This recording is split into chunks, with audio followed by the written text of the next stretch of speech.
He married the love of his life, only to find out she was his sister. Here is a story of two siblings who fell in love without knowing, and even got married. But stay till the end, because what happened when they found out will shock you. Daniel grew up in an orphanage. He never knew his parents, never knew if he had family anywhere in the world. He was quiet, hardworking, and determined to make something out of his life. One morning while rushing to work, he bumped into a young nurse named Mira. His coffee spilled all over her white uniform, and they both laughed awkwardly. That little accident became the start of something beautiful. They started talking, and soon they couldn't go a single day without each other. Mira was caring, full of life, and Daniel found peace every time she smiled. He proposed to her on a quiet evening by the beach. She said yes, crying tears of joy.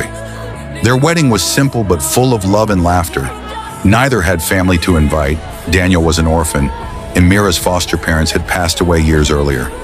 They built a happy life together. They dreamed of kids, vacations, and growing old side by side.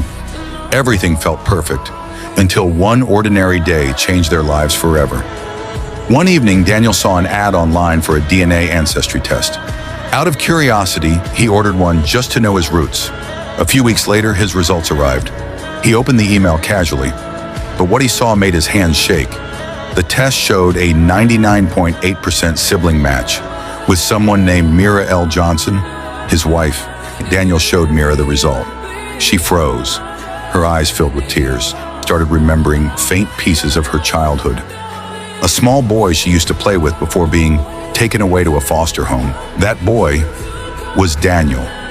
They sat on the floor that night, crying uncontrollably. The love they shared, the bond they built, now felt like a sin. They had married each other, not knowing they were brother and sister. Now tell me, if you were in their place, what would you do? Would you let go of the person you love the most? Or would you continue like nothing happened? Comment your answer below. Days passed. The house that was once filled with laughter became silent. They couldn't sleep, couldn't eat, couldn't even look at each other without pain. Mira finally packed her bags. Before leaving, she placed a handwritten note on the table. It said, "You'll always be the love of my life, Daniel. But some truths are too heavy for love to carry." She walked out and never came back. Daniel never remarried. He kept her wedding ring in a small glass box beside their wedding photo. Every night, he'd whisper to that picture, "If there's another life, I'll find you again. But next time, I'll love you as my wife, not my sister."